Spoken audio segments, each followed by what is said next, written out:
बिस्मिल्लाहिर्रहमानिर्रहीम। अस्सलाम वालेकुम। मैं आपको करवा रही हूँ पास पेपर्स आपके पास मैट्रिक के, साइंस ग्रुप के, मैथमेटिक्स के। ठीक है, स्टार्ट करते हैं पास पेपर। बिस्मिल्लाहिर्रहमानिर्रहीम। अस्सलाम वालेकुम। क्लास मैट्रिक आपको मैं एमसीक्यूज़ का सोल्यूशन करवा रही हूँ। अगर आप ये पास पेपर सॉल्व कर लेते हैं बहुत अच्छे से, आपको एक एक एमसीक्यूज़ सॉल्व करना आ जाएगा, तो इंशाल्लाह आप जो है वो जितने भी आपके एग्जाम्स में आने वाले एमसीक्यूज़ हैं उनको आप बआसानी कर सकेंगे, क्योंकि मैं आपको इससे रिलेट करते हुए भी एमसीक्यूज़ को सॉल्व करना सिखा रही हूँ। यहाँ पर मैं आपको एमसीक्यूज़ सॉल्व करना सिखा रही हूँ, जस्ट आपको इस तरह से नहीं बता रही कि बस ये इसका आंसर है। तो बहुत अच्छे से समझिए, क्योंकि आपके पास जब क्वेश्चन आएगा एमसीक्यूज़ का तो आपके पास आप फ़ौरन जो है वो उसको सॉल्व कर सकेंगे और फ़ौरन आप इसका आंसर ढूंढ लेंगे। आप अगर कोशिश करेंगे पढ़ने की कि भाई इसका, क्योंकि सॉल्व करने वालों में आप डायरेक्ट आंसर नहीं ढूंढ सकते, उसको आपको सॉल्व करना ज़रूरी है। ठीक है, तो आपने क्विकली सॉल्व करते हुए एमसीक्यूज़ को टिक करना है, क्योंकि टाइम जो है वो आपके पास उसको बहुत मैनेज करते हुए चलना आपके लिए बहुत ज़रूरी है। क्योंकि मैथ्स के पेपर में बच्चा ये होता है कि कोई ना कोई क्वेश्चन लास्ट में रह ही जाता है, क्योंकि टाइम की जो है वो उसने मैनेजमेंट ठीक से की नहीं होती है, जिसकी वजह से उसके एमसीक्यूज़ रह जाते हैं। अच्छा जी, अब आज हमने 2013 तक कर लिया था। 2012 में हम आज स्टार्ट करेंगे मैथमेटिक्स का 2012 और 2011 आज हम सॉल्व करेंगे। अब आपके पास इसमें जो एमसीक्यूज़ आपकी बुक से रिलेट करते हैं, क्योंकि आपके चैप्टर्स हो गए थे हाफ, तो उससे जो रिलेट करते हैं वो यहाँ पर जो है वो आपको प्रोमिनेंट नज़र आ रहे होंगे। ठीक है, उनको हम करेंगे जो आपके सिलेबस में मौजूद है। तो सबसे फर्स्ट है आपके पास कि tan theta upon sine theta is equal to cos theta sec theta cot theta cosec theta. तो ये है जो आपके पास एमसीक्यू है, थोड़ा सा आपके लिए कॉम्प्लिकेटेड है, समझना बहुत ज़रूरी है। तो देखिए, हम तो जानते हैं फार्मूला कि आपके पास tan थीटा बराबर है, तो जो हम जानते हैं ना फार्मूला, उसी से हम इसको ड्राइव करेंगे। tan theta is equal to आपके पास क्या होता है, sine theta upon cos theta. अब यहाँ पर tan और साइन मौजूद है, अगर हम इस तरफ tan और साइन रखें, देखिए tan थीटा अपॉन ये साइन थीटा, यहाँ मल्टीप्लाई कर मतलब ऊपर है, ठीक है, नीचे आकर क्या करेगा, डिवाइड करेगा। ठीक है, जब यहाँ आकर डिवाइड करेगा तो ये हो जाएगा आपके पास 1 अपॉन कॉस थीटा के इक्वल, और 1 अपॉन कॉस थीटा आप जानते हैं किसके बराबर होता है, सेक थीटा के बराबर होता है। ठीक है, तो यहाँ 1 अपॉन कॉस थीटा देखिए ऑप्शन में मौजूद नहीं है, तो ये तो हो ही नहीं सकता, तो सेक थीटा हो सकता है, क्योंकि 1 अपॉन कॉस थीटा बराबर होता है सेक थीटा के। तो tan theta upon sine theta is equal to sec theta. ठीक है, तो this is the correct option, sec theta. ठीक, तो यहाँ पर आपके पास sec theta is the correct option. अब in a right angle triangle side opposite to angle 90 is called. अब एक राइट एंगल ट्राइंगल है आपके पास, ठीक है, तो राइट एंगल ट्राइंगल में हमेशा 90 के सामने वाली साइड हम क्या होती है हमारे पास, हाइपोटेनियस। तो हम क्या कहते हैं, 90 के सामने हमेशा हाइपोटेनियस होगी, परपेंडिकुलर और बेस आपके पास क्या हो जाती है, बदलती जाती है अकॉर्डिंग टू द एंगल। तो यहाँ पर आप टिक करेंगे हाइपोटेनियस। फिर आपके पास द रेंज ऑफ 42, 55, 50, 53, 60, 35, 40 इज। अब आपने रेंज फाइंड आउट करनी है, तो रेंज का फॉर्मूला आपको पता होना चाहिए कि रेंज आपके पास बराबर होती है x maximum minus x minimum. अब मैक्सिमम मीन सबसे बड़ी वैल्यू, मिनिमम मीन सबसे छोटी वैल्यू। तो इसमें देखें तो सबसे बड़ी वैल्यू आपके पास है 50, 53, 60। ठीक है, और छोटी वैल्यू देखें तो सबसे छोटी वैल्यू है 40। ठीक है, तो आप करेंगे 60 माइनस 40, तो रेंज आ जाएगी आपके पास यहाँ से 20। तो 20 इज़ द करेक्ट ऑप्शन, और 20 मौजूद नहीं है तो आप नन ऑफ देम को यहाँ पर टिक करेंगे कि इनमें से कोई भी नहीं है। Then the point through which medians of triangle passes called. ऐसा पॉइंट जिसमें तमाम ट्राइंगल के जो मीडियंस है वो पास हो रहे हों आपके पास। ये एक ट्राइंगल है, एक मीडियन, दूसरा मीडियन, तीसरा मीडियन। तो जहाँ पे तीनों मीडियन आपके पास क्या हो रहे हों, उस पॉइंट से पास हो रहे हों, तो इस पॉइंट को सेंट्रॉइड कहते हैं। तो ये आपने याद रखना है। ये आपकी डिफाइन जब मैंने आपको करवाया था तब भी समझाया था, तो आपने याद रखना है जिस पॉइंट से मीडियन तमाम तीनों गुजरते हैं वो उस पॉइंट को सेंट्रॉइड कहते हैं। The solution set of √2x + 3 equal है 2 के। तो ये आपने सॉल्व करके देखना है। तो आपके पास है √2x 2x प्लस 3 इक्वल है 2 के। सॉल्व करें, taking root on both side करेंगे। अच्छा, ये सारी चीज़ें हम लिखते नहीं हैं जब हम MCQ कर रहे होते हैं कि भाई taking root on both side, ये आपको टाइम कंज्यूम करेंगे। आपको पता है ना आपने रूट लेना है, आप लिखे नहीं, आप क्या करें बस रूट ओपन कर दें 2x प्लस 3 और यहाँ स्क्वायरिंग करते हैं, क्योंकि स्क्वायरिंग करेंगे इस तरह से तभी तो रूट ओपन होगा, और 2 का स्क्वायर 4, तो इस तरह डायरेक्ट कर दें। ये 3 यहाँ प्लस हो रहा है, वहाँ जाके क्या करेगा माइनस करेगा, ये 4 माइनस 3 1 हो जाएगा, ये 2 यहाँ मल्टीप्लाई कर रहे हैं, यहाँ के डिवाइड करेगा, x आ गया हाफ। लेकिन जब भी रूट मौजूद हो तो आपके पास ये जो सोल्यूशन सेट आता है ये आपके पास जब तक इसका आंसर नहीं हो सकता जब तक आप इसे क्वेश्चन में पुट करके अपना वेरिफिकेशन ना करें। तो वेरीफाई कर लेते हैं, 2x की जगह रखा half plus 3 is equal to 2। ये क्वेश्चन था, क्वेश्चन में हमने x की जगह हाफ पुट किया जो हमारा सोल्यूशन सेट आया था। 2 से 2 कैंसिल, अंदर बचा 1 प्लस 3 इक्वल है 2 के, तो ये हो गया √4 बराबर है 2 के। तो √4 2 ओपन होता है, ये 2 इक्वल आ गया 2 के। जब ये इक्वल आ जाए वेरिफिकेशन हो जाए तो इट मीन्स ये इसका सोल्यूशन सेट है। तो half is the solution set of √2x plus 3 equal है 2 के। ठीक, देन है आपके पास if a upon b is equal to c upon d, the a plus b upon b is equal to c plus d upon d is property of. ये कौन सी property है? तो देखिए डिनोमिनेटर ऊपर ऐड हो रहा है, ठीक है, यहाँ पर भी b ऊपर ऐड हो रहा है, यहाँ d, तो ये प्रॉपर्टी कॉम्पोनेंडो। जब डिनोमिनेटर ऊपर सब्ट्रैक्ट हो रहा होता है तो वो प्रॉपर्टी होती है डिविडेंडो। तो याद रखिएगा एडिशन वाली प्रॉपर्टी कॉम्पोनेंडो है और डिविडेंडो कौन सी प्रॉपर्टी है? जिसमें आपके पास डिनोमिनेटर ऊपर सब्ट्रैक्ट हो रहा हो। तो ये है आपके पास प्रॉपर्टी कॉम्पोनेंडो। ये चैप्टर नंबर हमने 9 में और न्यू बुक के अकॉर्डिंग हमने चैप्टर नंबर 3 में पढ़ा है। ठीक, अब आपके पास sine theta is equal to dash sine 60 cos 60 tan 30 cot 30। तो ये आपके पास कॉम्प्लीमेंट्री एंगल है, तो साइन 30 का कॉम्प्लीमेंट्री एंगल होगा कॉस, और 30 है तो 30 माइनस कर दें 90 में से तो 60 बचेगा। तो cos 60 is the complementary angle of sine 30। ठीक है, कॉम्प्लीमेंट्री एंगल्स मैंने आपको अच्छी तरह सिखाए हैं। कॉम्प्लीमेंट्री एंगल्स हमारे पास, अगर मैं आपको बुक का पेज बता चुकी हूँ लास्ट वीडियो में, और आपके पास भी चैप्टर नंबर 15 के कुछ फार्मूलाज हैं जिनकी पूरी एक वीडियो मेरे चैनल पे मौजूद है, ट्रिग्नोमेट्री चैप्टर नंबर 15 के इंट्रो के नाम से। ठीक है, तो आप उसे देख सकते हैं, इसमें मैंने तमाम फार्मूलाज उसमें एक्सप्लेन किए हैं। ठीक है, इसके अलावा कॉम्प्लीमेंट्री एंगल्स भी बताएं कि साइन 90 माइनस थीटा बराबर होता है कॉस थीटा के। अब जो थीटा आप यहाँ माइनस कर रहे होंगे, ठीक है, वो यहाँ आ जाएगा। 90 माइनस 60 करेंगे तो 60 यहाँ आ जाएगा। ठीक है, 90 माइनस 40 करेंगे, ठीक है, तो यहाँ पर 40 आ जाएगा आपके पास।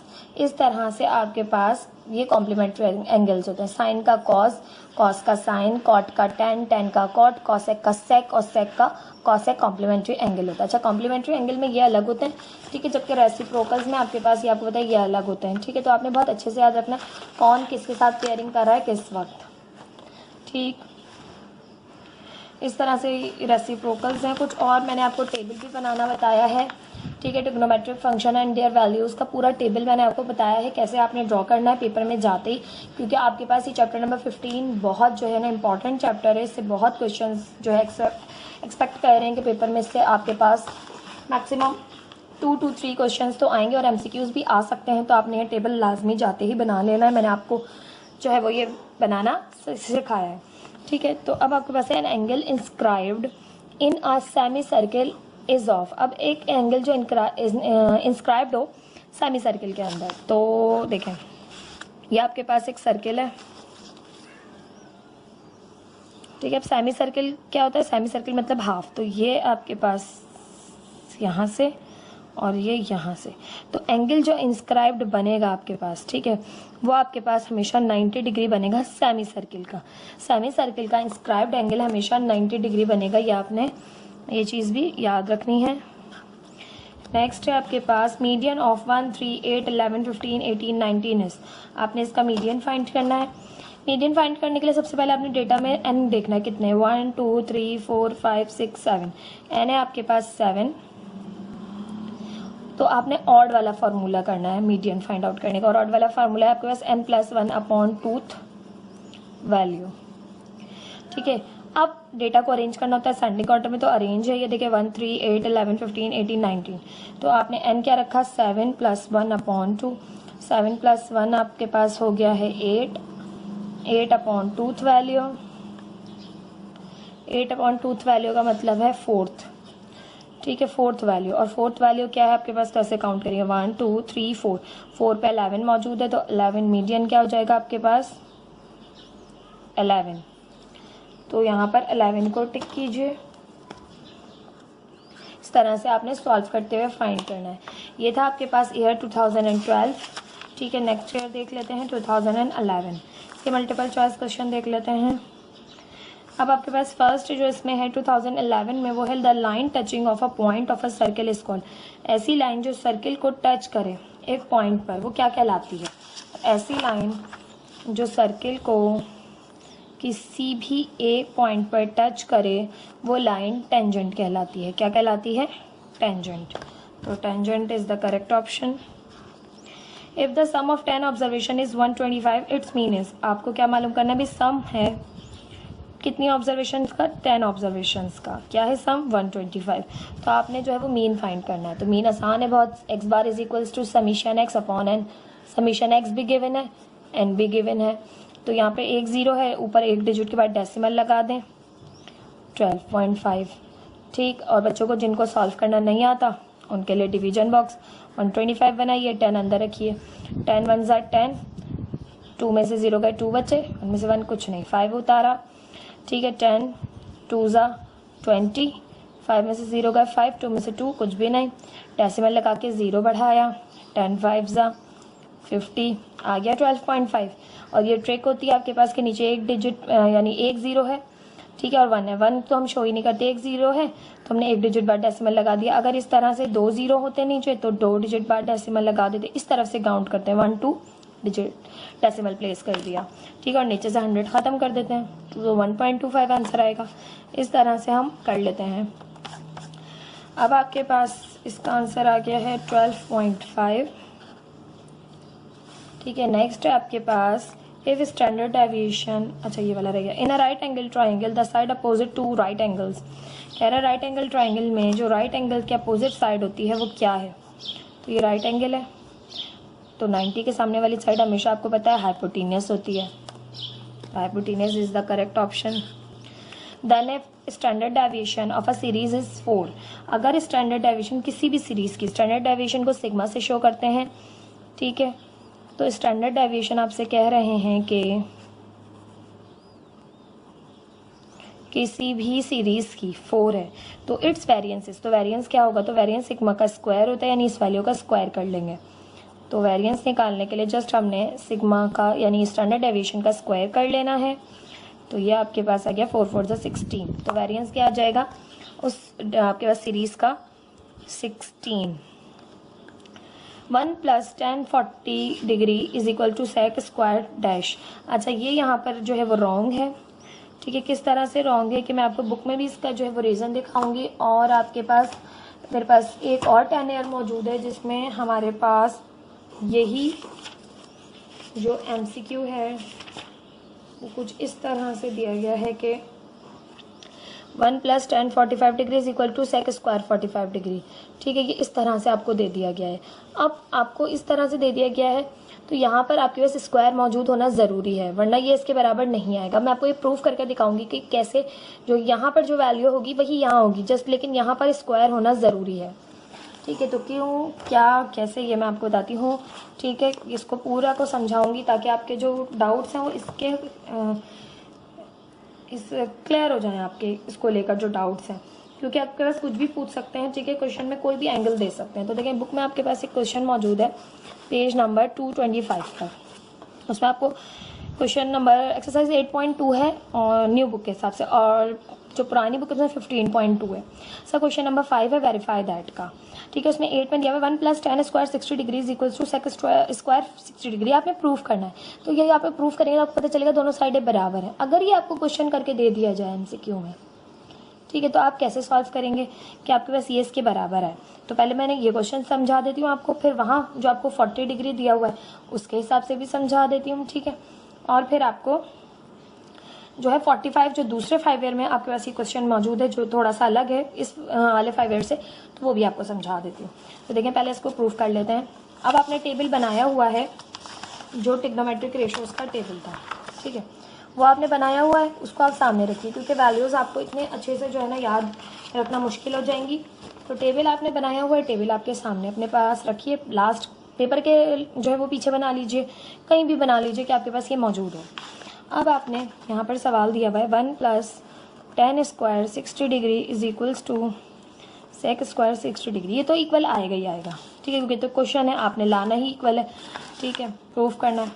अब 1 as it is sec tan square 60 degree, तो tan 60 आपके पास किसके बराबर है? tan 60 आपके पास बराबर है √3 के, ठीक है, इसका स्क्वायर इज इक्वल टू सेक, अच्छा सेक स्क्वायर 60 डिग्री की भी वैल्यू फाइंड कर लें। सेक 60 की वैल्यू क्या है आपके पास? सेक 60 डिग्री, तो ये है 2, ठीक है, तो यहाँ पर 2 रख लीजिए, इसके ऊपर भी स्क्वायर मौजूद है। स्क्वायर से root cancel, 1 + 3 is equal to 2 का स्क्वायर 4, तो 3 + 1 4 इक्वल है 4 के, आ गया आपके पास इक्वल, ठीक है। अब ये इक्वल आ गया, तो अब आपको यहाँ पर जो क्वेश्चन दिया हुआ है इस वाले कहने वाले, तो इसको देखते हैं ये कैसे रॉन्ग है आपके पास। तो यहाँ पर 1040 दिया हुआ है, ठीक है, स्क्वायर मौजूद नहीं है। अब 1040 की वैल्यू तो आप कैलकुलेटर से फाइंड कर सकते हैं, ठीक है, क्योंकि ट्रिग्नोमेट्रिक रेशियो में हमारे पास 40 नहीं होता, 30, 45, 60, 90 होता है, ठीक है, तो कैलकुलेटर आपको अलाउ नहीं होता पेपर में, ठीक है। तो इसको ये आपके पास इस तरह के क्वेश्चन आते भी नहीं, ठीक है। ये क्वेश्चन आपके पास है 1 + tan square 45 is equal to sec square what, ठीक है। तो यहाँ पर आप देख रहे हैं जो एंगल आएगा ना वही यहाँ पर भी आना है, ठीक है। तो कैसे, अब मैं आपको ये वाला प्रूफ करके बताती हूँ, क्योंकि यहाँ पर 40 आएगा, फिर विदाउट कैलकुलेटर आपने सॉल्व करना है, मतलब कैलकुलेटर तो अलाउ ही नहीं है, तो आप कैसे करेंगे? अगर इस तरह का आ जाए तो यहाँ पर देखिए स्क्वायर मौजूद होगा लाजमी, तो बस आपने ये करना है, यहाँ जो एंगल आ जाए वो यहाँ लिख देना है आपने, ठीक है, ऐसे। अगर आप इस तरह से प्रूव ना कर पा रहे हो तो, क्योंकि 40 डिग्री की वैल्यू नहीं है, कैलकुलेटर अलाउ नहीं है, तो हम कैसे करेंगे? तो हमें बस ये ट्रिक पता है कि भाई 40 है तो यहाँ भी 40 रख दो, ठीक है। तो अब मैं आपको 45 के अकॉर्डिंग प्रूफ करके दिखाती हूँ, क्योंकि 45 आ गया तो आप प्रूफ कैसे कर सकते हैं, और 40 क्यों प्रूव नहीं कर सकते, ये भी रीज़न आपको मैंने दे दिया। तो 1 + tan square 45 is equal to sec square dash, ठीक है। अगर ये आ जाता है आपके पास क्वेश्चन, तो देखिए यहाँ 45 ही आएगा। अब कैसे? तो 1 एज इट इज tan 45 की वैल्यू आपके पास क्या है? tan 45 की वैल्यू है आपके पास, tan 45 की वैल्यू है आपके पास 1, 1 का स्क्वायर, 1 का स्क्वायर 1 ही आया, ठीक है। यहाँ पे चल रहा है आपके पास सेक स्क्वायर 1 + 1 2 हो गया। अब सेक स्क्वायर जो ये जो 2 है, सेक स्क्वायर 2 किसके बराबर होगा आपके पास? यानी आपके पास सेक स्क्वायर कौन सा ऐसा रेशियो है जिसमें सेक स्क्वायर की वैल्यू 2 आएगी? ये देखें आपके पास यहाँ पर आ रहा है, अब सेक स्क्वायर 2 यहाँ आ रही है। कुछ बच्चे सोचेंगे बस 2 तो यहाँ आ रही है, सेक स्क्वायर 2 वैल्यू यहाँ आ रही है, लेकिन हमारे पास स्क्वायर भी तो मौजूद है। देखिए हमें तो 2 लाना है, तो इसका मतलब 2 थोड़ी आएगा, 2 का स्क्वायर क्या हो जाएगा 4, तो ये है वैल्यू √2। अगर हम यहाँ पर रखेंगे √2 जो कि सेक स्क्वायर 45 की वैल्यू है, ठीक है, √2, तो स्क्वायर से रूट कैंसिल, 2 बराबर आ जाएगा 2 के, तो यहाँ भी क्या आएगा आपके पास 45 डिग्री। तो इस तरह से बस आपने याद रखना है कि जो भी आपको दिया हुआ हो tan और सेक में, ठीक है, तो 1 + tan स्क्वायर 45 है तो सेक स्क्वायर भी 45 ही होगा, ठीक है। ये छोटी छोटी सी चीज़ें आपने याद रखनी है। अब आपके पास यहाँ पर आ गया 45 डिग्री। अब ये तो यहाँ पर रॉन्ग था, मैंने आपको दिखा दिया। अब है the mean proportion of 14 and 56 is, mean proportion मालूम करना है आपने। तो मीन प्रोपोर्शन किस तरह से मालूम होता है? अब मीन प्रोपोर्शन के लिए हम करते हैं, मीन मतलब होता है दरमियान वाला, ठीक है। तो आपको कॉर्नर्स वाले दिए गए हैं 14 ratio x proportion x ratio 56, product of extremes, product of mean, product of mean x square, x square, product of extreme 14 multiply by 56, दोनों मल्टीप्लाई कर लें। आप लाजमी जो है ना सिंपलेस्ट कैलकुलेटर लेकर जाइएगा पेपर में, वरना तो छोटी छोटी कैलकुलेशन के लिए भी आप परेशान रहेंगे। 784, ठीक है, 784 का हम रूट ले लें तो 28 आ जाएगा, ठीक है, क्योंकि आपके पास स्क्वायर ख़त्म करना है तो रूट लिया 28 आ गया। देन फिर है आपके पास if x plus 5 ratio x plus 7 equal है 5 रेशो 7 देन x इज।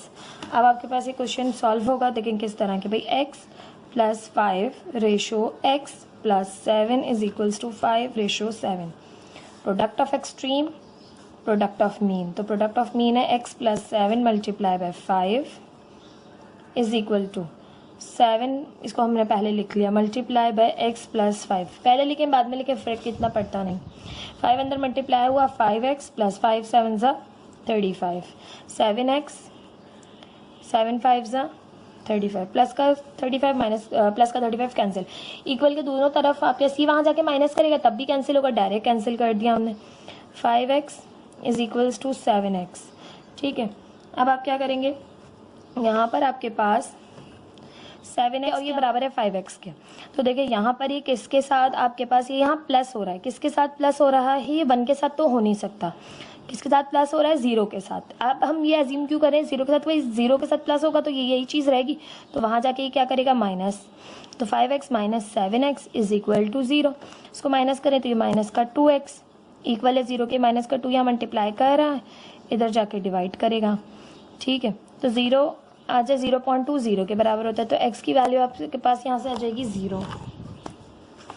क्योंकि देखिए अगर हम यहाँ सोचते कि भाई 1 के साथ प्लस कर रहा है तो 1 के साथ तो ये प्लस नहीं कर रहा होता, जब आपकी इसकी आइडेंटिटी होती है, जब हम इसे यहाँ से मल्टीप्लाई करवा रहे होते 5x is equals to 7x, अगर हम कहते भाई ये यहाँ पर क्या हो रहा है मल्टीप्लाई हो रहा है, तो मल्टीप्लाई किससे हो रहा होता, 1 से हो रहा होता।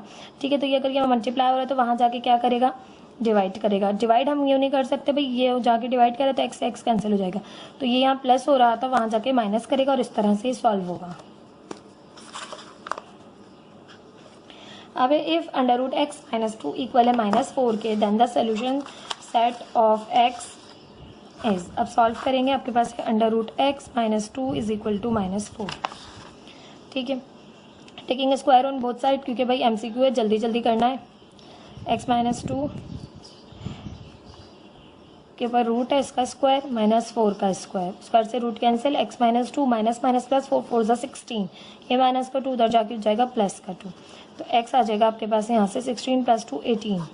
अब अगर वेरिफिकेशन करना ज़रूरी है, वेरिफिकेशन करेंगे क्योंकि ये सोल्यूशन साइड जब तक नहीं होगा इसका, जब तक इसकी वेरिफिकेशन ना हो, तो 18 minus 2 is equal to -4, 18 minus 2 करें तो 16 और ये आ गया -4, 16 का रूट खोलें तो 4 इज इक्वल टू -4, आपके पास ये नॉट इक्वल आ रहा है, तो ये इसका सोल्यूशन सेट नहीं है, तो आप यहाँ पर लिखेंगे एम्प्टी। क्यों एम्प्टी, क्योंकि ये इसका सोल्यूशन सेट नहीं है, जब सोल्यूशन सेट नहीं होगा तो एम्प्टी लिखा जाता है।